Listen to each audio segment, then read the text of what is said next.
Matahari adalah bintang terbesar di galaksi kita, yaitu Bima Sakti. Sumber bagi kehidupan di bumi, ada beberapa fakta menarik mengenai bintang terdekat di bumi. Yuk kita bahas satu-satu. Apa warna matahari sebenarnya? Apakah matahari berwarna putih? Apakah berwarna kuning? Apakah berwarna teal? Jawabannya adalah semua jawaban di atas benar. Matahari memiliki semua warna karena ia adalah apa yang kita sebut sebagai pemancar benda hitam. Seperti semua bintang, ia memancarkan, pada suatu tingkat, di seluruh spektrum elektromagnetik, termasuk semua warna dalam spektrum tampak. Jadi, matahari tampak putih karena merupakan campuran dari semua warna ini yang menghasilkan cahaya putih. Berdasarkan masanya dan suhu di mana ia terbakar, matahari juga dianggap sebagai bintang kuning. Sedangkan untuk teal, jika Anda melihat emisi dari matahari pada setiap panjang gelombang yang berbeda, yang disebut kurva benda hitam, puncak emisinya adalah teal. Jadi, matahari memancarkan di semua panjang gelombang, tetapi yang paling banyak dipancarkan adalah dalam spektrum cahaya tampak teal, yang berarti matahari secara teknis berwarna teal. Ternyata matahari berusia 20 tahun setengah. Tahun bumi adalah satu putaran bumi mengelilingi matahari. Dalam tahun bumi, matahari berusia sekitar 4,57 miliar tahun.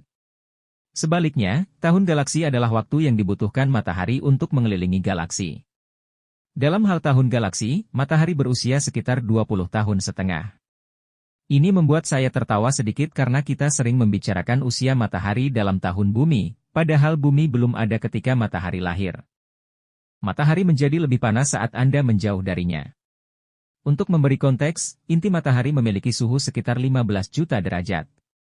Dari inti hingga ke permukaan, suhu menurun dan permukaan matahari memiliki suhu sekitar 6.000 derajat Kelvin. Itu semua masuk akal, tetapi semakin jauh Anda berada dari permukaan matahari, suhunya justru semakin panas. Dan kita belum tahu alasannya. Secara teknis, atmosfer matahari membentang hingga tepi sistem tata surya.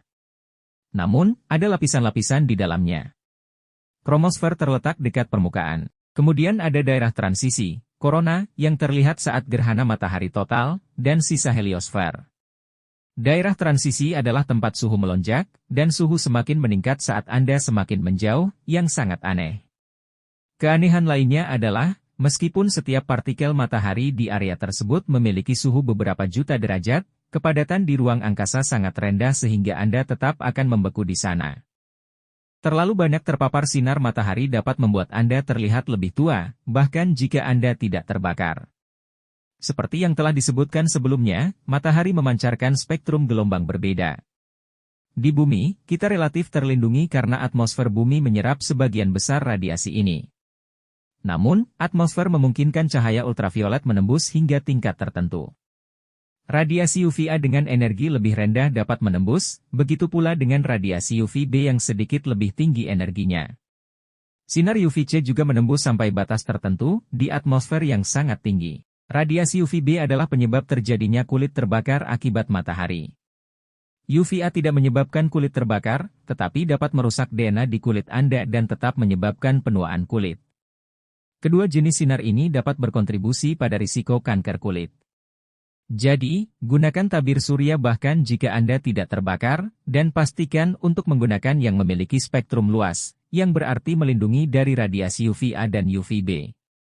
Studi menyarankan menggunakan tabir surya dengan SPF minimal 30, namun SPF di atas 50 tidak memberikan perlindungan tambahan yang signifikan.